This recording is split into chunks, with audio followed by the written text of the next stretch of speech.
लालू परिवार एक बार फिर मुश्किलों में है। चुनाव से ठीक पहले आईआरसीटीसी मामले में लालू, तेजस्वी और राबड़ी के खिलाफ आरोप तय हो गए हैं। अदालत में लालू ने खुद को बेकसूर बताया है और कहा है कि वो उस मुकदमे का सामना करेंगे, यानी लालू परिवार पर आईआरसीटीसी मामले में मुकदमा चलेगा। पिछले साल 5 साल पहले 2020 में कुछ ऐसी स्थिति बनी थी जब लालू एक बार फिर मुश्किलों में थे। लालू को जेल जाना पड़ा था। तेजस्वी ने अकेले मोर्चा संभाला था और आरजेडी सबसे बड़ी पार्टी बनने में बिहार में कामयाब हुई थी।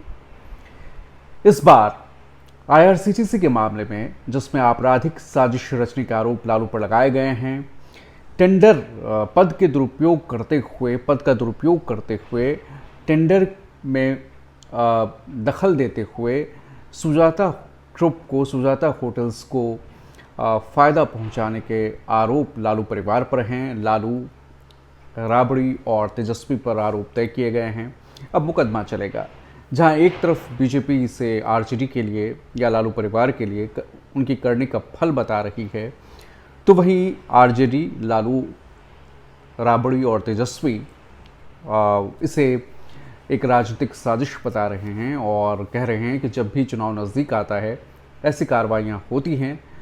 गृहमंत्री अमित शाह के बयान का जिक्र कर रहे हैं, जिसमें उन्होंने कहा था कि वो तेजस्वी को इस हाल में नहीं रखेंगे, नहीं छोड़ेंगे कि वो चुनाव लड़ सकें, और तेजस्वी यादव ने भी इस पर पलटवार किया था।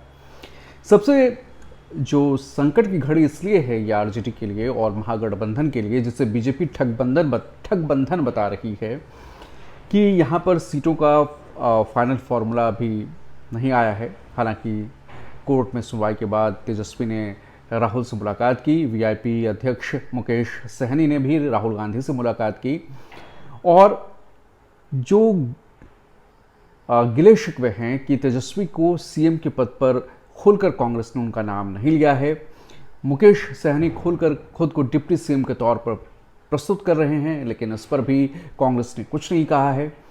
तो ये एक आरोप जब ऐसे में तय हुए हैं तो ये एक झटका है कि क्या कांग्रेस तेजस्वी को नाम को आगे करेगी, सामने रखेगी चुनाव से पहले। इस पर भी सवाल हैं और आरजेडी से लेकर ही मुखर है, कांग्रेस पर दबाव बना रही है। तो एक तरह से ये संकट की घड़ी है लालू परिवार के लिए, जिन्हें भ्रष्टाचार, जंगल राज जैसे नाम उस परिवार के साथ जोड़े गए हैं, और बीजेपी इस परसेप्शन का लाभ चुनाव में लेने को तैयार है।